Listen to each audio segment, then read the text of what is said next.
Hello guys, welcome to Pooja's lifestyle Kannada vlog. ಇವತ್ತಿನ ವಿಡಿಯೋದಲ್ಲಿ ತುಂಬಾ ಸಿಂಪಲಾಗಿ ತುಂಬ ಚೆನ್ನಾಗಿ ಆಗುವಂತಹ ಬಾಯ್ಲ್ಡ್ ಎಗ್ ಫ್ರೈನ ಹೇಗೆ ಮಾಡೋದು ಅಂತ ಹೇಳ್ಕೊಡ್ತಿದ್ದೀನಿ. ತುಂಬಾ ಚೆನ್ನಾಗಿರುತ್ತೆ. ಇದನ್ನು ನೋಡೋದಕ್ಕೂ ಅಷ್ಟೇ, ತಿನ್ನೋದಕ್ಕೂ ಅಷ್ಟೇ. ಬನ್ನಿ ಹೇಗೆ ಮಾಡೋದು ಅಂತ ನೋಡೋಣ. ಒಂದು ಪಾತ್ರೆಗೆ ನಿಮ್ಗೆ ಎಷ್ಟು ಬೇಕೋ ಅಷ್ಟು ಮೊಟ್ಟೆ ಹಾಕೊಳ್ಳಿ. ಇವತ್ತು ನಾನಿಲ್ಲಿ 7 ಮೊಟ್ಟೆನ ಹಾಕ್ಕೊತಿದ್ದೀನಿ. ಮೊಟ್ಟೆ ಹಾಕಿ ರುಚಿನ ಹಾಕಿ ಬೇಯೋದಕ್ಕಿಡಬೇಕು. ಟ್ರಿಕ್ಸ್ ಏನಪ್ಪ ಅಂದರೆ, ಮೊಟ್ಟೆ ಬೇಗ ಸಿಪ್ಪೆ ಬಿಡಬೇಕು ಅಂತ ಹೇಳಿದ್ರೆ, ಮೊಟ್ಟೆ ಬೇಯಬೇಕಾದ್ರೆ ಈರುಳ್ಳಿನ ಸಿಪ್ಪೆನ ಹಾಕ್ಕೊಂಡ್ರೆ ಬೇಗನೆ ಸಿಪ್ಪೆ ಬಿಡುತ್ತೆ. ಯಾವುದೇ ರೀತಿ ಅಂಟ್ಕೊಳ್ಳೋದು ಆ ರೀತಿ ಎಲ್ಲ ಆಗೋದಿಲ್ಲ. ನೀಟಾಗಿ ಸಿಪ್ಪೆ ಬಿಡಿಸ್ಬೋದು. ಸೊ ಅದಕ್ಕೋಸ್ಕರ ಈರುಳ್ಳಿ ಸಿಪ್ಪೆನ ಸಹ ನಾನು ಇದರಲ್ಲಿ ಸೇರಿಸ್ಕೊಂಡಿದ್ದೀನಿ.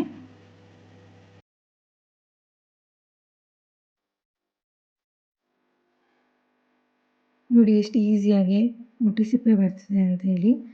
ಅದಕ್ಕೋಸ್ಕರ ನೀವೇನು ಕಟ್ ಮಾಡ್ಕೊಂಡಿರ್ತೀರಲ್ವ, ಆ ಈರುಳ್ಳಿದು ಸಿಪ್ಪೆ ತೆಗೆದು ಹಾಕಿದ್ರೆ ಸಾಕು, ಬೇಗ ನೀಟಾಗಿ ಸಿಪ್ಪೆ ಬಿಡುತ್ತೆ. ಬಟ್ ಮೇಲ್ಗಡೆ ಕಲರ್ ಒಂಚೂರು ಚೇಂಜ್ ಆಗಿರುತ್ತೆ, ಅಷ್ಟು ಬಿಟ್ಟರೆ ಟೇಸ್ಟಲ್ಲಂತೂ ಏನೂ ಚೇಂಜ್ ಆಗಿರೋದಿಲ್ಲ.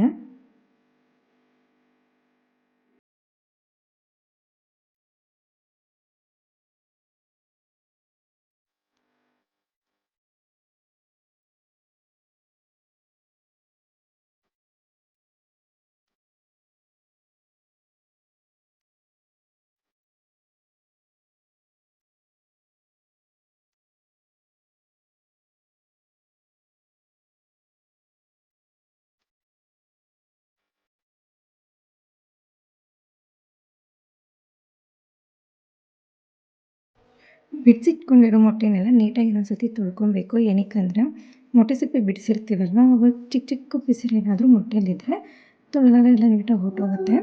ಸೊ ಅದಕ್ಕೋಸ್ಕರ ಮೊಟ್ಟೆನೆಲ್ಲ ಬೇಯಿಸಾದ್ಮೇಲೆ ಅದನ್ನು ನೀಟಾಗಿ 2 ಭಾಗ ಮಾಡಿ ಇಟ್ಕೊಬೇಕು. 2 ಭಾಗ ಮಾಡಾದ್ಮೇಲೆ ಪ್ಯಾನ್ಗೆ ಸ್ವಲ್ಪ ಎಣ್ಣೆ, ಅಚ್ಚ ಖಾರದ ಪುಡಿ ಹಾಗೆ ಅರಿಶಿನದ ಪುಡಿನ ಹಾಕಿ ಮೊಟ್ಟೆನ ಈ ರೀತಿ ಉಲ್ಟಾ ಮಾಡಿ ಇಟ್ಕೊಂಡು ಫ್ರೈ ಮಾಡಬೇಕು. ಏನಕ್ಕಂದರೆ ಕ್ರಿಸ್ಪಿನೆಸ್ ಬರಬೇಕು ಮೊಟ್ಟೆಗೆ. ಇಲ್ಲಾಂದರೆ ನಾವು ಬೇಯಿಸಿರ್ಬೇಕಾದ್ರೆ ತುಂಬ ಸಾಫ್ಟಾಗಿ ಹೋಗಿರುತ್ತಲ್ವ. ಸೊ ಅದಕ್ಕೋಸ್ಕರ ಈಗ ಕ್ರಿಸ್ಪಿನೆಸ್ಸಿಗೆ ಈ ರೀತಿ ಉಲ್ಟಾ ಇಟ್ಕೊಂಡು 2 ಕಡೆ ನೀಟಾಗಿ ಫ್ರೈ ಮಾಡ್ಕೊಬೇಕು. ಇಲ್ಲ ಅಂತ ಅಂದರೆ ಭಂಡಾರ ಬೇರೆ ಆಗಿ ಮೊಟ್ಟೆ ಬೇರೆ ಆಗೋಗುತ್ತೆ. ಸೊ ಅದಕ್ಕೋಸ್ಕರ ಏನು ಮಾಡೋದು ಅಂದರೆ, ಈ ರೀತಿ ನೀಟಾಗಿ ಎಣ್ಣೆಲೇ ಫ್ರೈ ಮಾಡಬೇಕು ಸ್ಟಾರ್ಟಿಂಗಿಗೆ ಮೊಟ್ಟೆನ. ಈ ಸ್ಟಾರ್ಟಿಂಗ್ ಮೊಟ್ಟೆನ ಫ್ರೈ ಮಾಡಿದ್ಮೇಲೆ ಇದಕ್ಕೆ ಏನೇ ಒಂದು ಬೇರೆ ಒಂದು ಇಂಗ್ರೀಡಿಯೆಂಟ್ಸ್ನ ಇದ್ರೂ ಅದನ್ನು ಆ್ಯಡ್ ಮಾಡಬೇಕು. 1-2 ನಿಮಿಷ ಫ್ರೈ ಮಾಡಿದ್ರೆ ಸಾಕು, ಚೆನ್ನಾಗಿ ಫ್ರೈ ಆಗೋಗುತ್ತೆ. ಇದು ಏನು ತುಂಬ ಟೈಮೇನು ಹಿಡಿಯೋದಿಲ್ಲ.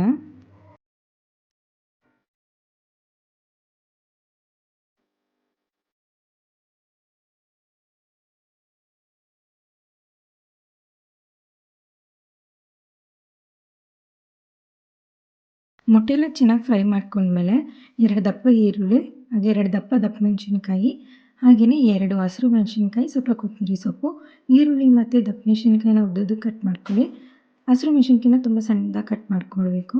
ಹಾಗೆ ಕೊತ್ತಂಬರಿ ಸೊಪ್ಪನ್ನು ಅಷ್ಟೇ ನೀಟಾಗಿ ಸಣ್ಣದಾಗಿ ಕಟ್ ಮಾಡಿಕೊಂಡು ಒಂದರಾದ್ಮೇಲೆ ಒಂದರಾಗಿ ಲೇಯರ್ ರೀತಿ ಹಾಕ್ಕೊಬೇಕು. ಈ ರೀತಿ ಹಾಕೋದ್ರಿಂದ ಕ್ರಿಸ್ಪಿನೆಸ್ಸು ಇರುತ್ತೆ ದಪ್ಪ ಮೆಣಸಿನ್ಕಾಯಿದು, ಈರುಳ್ಳಿದು. ಹಾಗೆಯೇ ಆ ಟೇಸ್ಟ್ ಅಂತೂ ತುಂಬಾ ಚೆನ್ನಾಗಿರುತ್ತೆ. ಹಾಗೆಯೇ ಉದ್ದುದ್ದಕ್ಕೆ ಸಣ್ಣಗೆ ಕಟ್ ಮಾಡಿ ಇಟ್ಕೊಂಡಿರುವಂಥ 3 ಟೊಮ್ಯಾಟೋನ ಸಹ ಸೇರಿಸ್ಕೊತಿದ್ದೀನಿ. ಇದೆಲ್ಲ ಸೇರಿಸ್ಕೊಂಡ್ಮೇಲೆ ನೀಟಾಗಿ ಫ್ರೈ ಮಾಡ್ಕೊಳ್ಳಿ. ನೀವು ನೋಡ್ತಿರ್ಬೋದು, ನಾನು ಮಿಕ್ಸ್ ಮಾಡ್ತಿದ್ರು ಎಗ್ ವೈಟ್ ಮತ್ತು ಭಂಡಾರ ಅಂತೂ ಬಿಡ್ತಾನೆ ಇಲ್ಲ. ನೀಟಾಗಿ ಅದು ಬೈಂಡಿಂಗ್ ಆಗಿದೆ, ಒಂದು ಸ್ಟಫಿಂಗ್ ಥರ ನೀಟಾಗಿ ಕೂತಿದೆ ಅದು. ಸೊ ಅದಕ್ಕೋಸ್ಕರನೇ ಫ್ರೈ ಮಾಡ್ಕೊಳ್ಳೋವಂಥದ್ದು.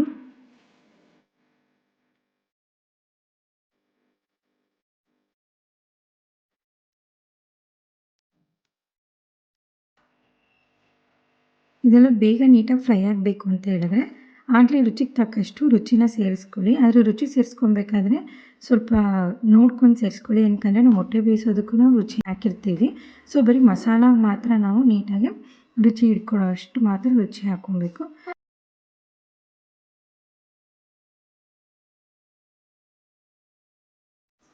ಅದಾದಮೇಲೆ ಗರಂ ಮಸಾಲ ಪುಡಿನ ಹಾಕ್ಕೊತಿದ್ದೀನಿ. 1 ಟೇಬಲ್ ಸ್ಪೂನ್ ಅಷ್ಟು ಸಾಕು. ಅದ್ರ ಜೊತೆಗೆ ಬ್ಲ್ಯಾಕ್ ಪೆಪ್ಪರ್ ಪೌಡರು ಅದೊಂದು 2 ಸ್ಪೂನ್ ಹಾಕ್ತಿದ್ದೀನಿ. ಏನಕ್ಕಂದರೆ ಇದು ಹಸಿರು ಮೆಣಸಿನ್ಕಾಯಿ ಫ್ಲೇವರ್ಗೆ ಮಾತ್ರ, ಬಟ್ ಖಾರ ಕೊಡೋದು ಮಾತ್ರ ಅಲ್ಲ, ನಮಗೆ ಮೆಣಸಿನ ಪುಡಿನೇ.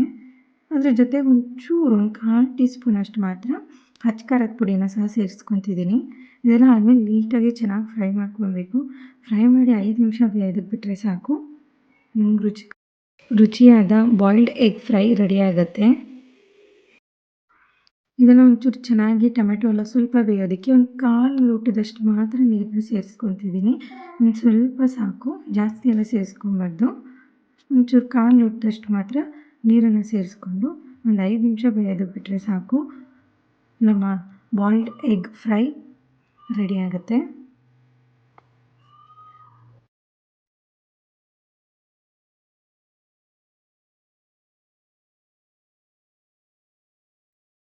ಲಾಸ್ಟಲ್ಲಿ ಸಣ್ಣಗೆ ಹೆಚ್ಚಿಟ್ಕೊಂಡಿರೋ ಕೊತ್ತಂಬರಿ ಸೊಪ್ಪನ್ನ ಸೇರಿಸ್ಕೊಂಡ್ರೆ ನಮ್ಮ ಬಾಯ್ಲ್ಡ್ ಎಗ್ ಫ್ರೈ ರೆಡಿ ಆಗುತ್ತೆ. ಇದು ಬಂದು ನಮ್ಮ ಕರ್ನಾಟಕ ಡಿಶ್ ಅಲ್ಲ, ಇದು ಬೇರೆ ರಾಜ್ಯದ ಡಿಶ್ ಇದು. ತುಂಬಾ ಇನ್ಸ್ಟಾಗ್ರಾಮಲ್ಲೆಲ್ಲ ತುಂಬಾ ವೈರಲ್ ಆಗ್ತಿತ್ತು. ಸೊ ಅದಕ್ಕೋಸ್ಕರ ನಾನು ಟ್ರೈ ಮಾಡೋಣ ಅಂತೇಳಿ ಟ್ರೈ ಮಾಡಿದ್ದು. ಬಟ್ ಸೀರಿಯಸ್ಲಿ ಟ್ರಸ್ಟ್ ಮೀ, ತುಂಬ ಅಂದರೆ ತುಂಬಾ ಚೆನ್ನಾಗಾಗಿತ್ತು.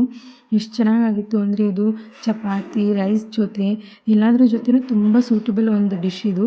ತುಂಬಾ ಚೆನ್ನಾಗಾಗಿತ್ತು. ನೀವು ಅಷ್ಟೇ ಟ್ರೈ ಮಾಡಿ ನೋಡಿ ಎಷ್ಟು ಚೆನ್ನಾಗಿರುತ್ತೆ ಅಂತ. ಹಾಗೆ ಮಕ್ಕಳು ತಿನ್ನಬಹುದು, ಮಕ್ಕಳು ತಿನ್ನೋಂಗಿಲ್ಲ ಅಂತೆಲ್ಲ ಅಂದ್ಕೊಬೇಡಿ. ಮಕ್ಕಳು ಅಷ್ಟೇ ಅದ್ರ ಜೊತೆಗೆ ದೋಸೆ ಹಾಕ್ಕೊಟ್ರೆ ತುಂಬ ಚೆನ್ನಾಗಿ ತಿಂತಾರೆ. ಚಪಾತಿ, ದೋಸೆ, ರೊಟ್ಟಿ ಏನಾದರೂ ಕೊಡ್ಬೋದು ಇದ್ರ ಜೊತೆ.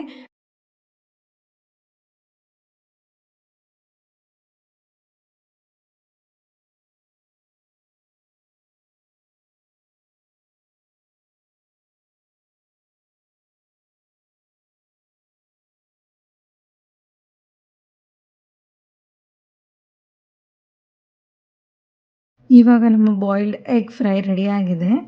ಈಗ ಸರ್ವ್ ಮಾಡೋದಷ್ಟೇ ಬಾಕಿ.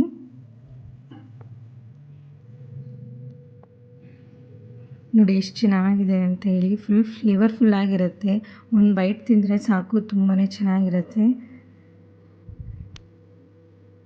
ಇದಕ್ಕೆ ಸ್ವಲ್ಪ ಗಾರ್ನಿಷಿಗೆ ಆನಿಯನ್ ಮತ್ತು ಕ್ಯಾಪ್ಸಿಕಮ್ನ ಹಾಕಿ ಸ್ವಲ್ಪ ಹಾಗೆ ಗಾರ್ನಿಷ್ ಮಾಡ್ಕೊಂಡು ತಿಂದ್ರಂತೂ ಇನ್ನೂ ತುಂಬಾ ಚೆನ್ನಾಗಿರುತ್ತೆ. ಯಾಕಂದರೆ ಅದೊಂದು ಈರುಳ್ಳಿ ಫ್ಲೇವರ್ ಆಗಿರ್ಬೋದು, ಹಾಗೆ ಮಸಾಲ ಎಲ್ಲ ತುಂಬಾ ಚೆನ್ನಾಗಿರುತ್ತೆ. ನೀವು ಹಾಗೇನೂ ಸಹ ತಿನ್ಬೋದು. ಇದ್ರ ಜೊತೆಗೆ ಸೈಡ್ಸಲ್ಲಿ ರೈಸ್, ರೋಟಿ ಅಥವಾ ನಿಮ್ಗೇನು ಕಂಫರ್ಟಬಲ್ ಅನಿಸುತ್ತೋ ಅದನ್ನು ಸಹ ಹಾಕ್ಕೊಂಡು ತಿನ್ಬೋದು. ತುಂಬಾ ಚೆನ್ನಾಗಿರುತ್ತೆ. ಹಾಗೆ ಈ ವಿಡಿಯೋ ಇಷ್ಟ ಆದಲ್ಲಿ ಲೈಕ್ ಮಾಡಿ, ಶೇರ್ ಮಾಡಿ, ಹಾಗೆ ಸಬ್ಸ್ಕ್ರೈಬ್ ಮಾಡಿ. ಹಾಗೆಯೇ ನೀವು ಸಹ ಈ ಡಿಶ್ನ ಮನೇಲಿ ಮಾಡಿ ನೋಡಿ ಹೇಗಿದೆ ಅಂತೇಳಿ ಕಾಮೆಂಟ್ ಮಾಡಿ. And thank you for watching guys. ತುಂಬಾ ಚೆನ್ನಾಗಾಗಿತ್ತು ಇವತ್ತಿನ ಒಂದು ಡಿಶ್. Thank you.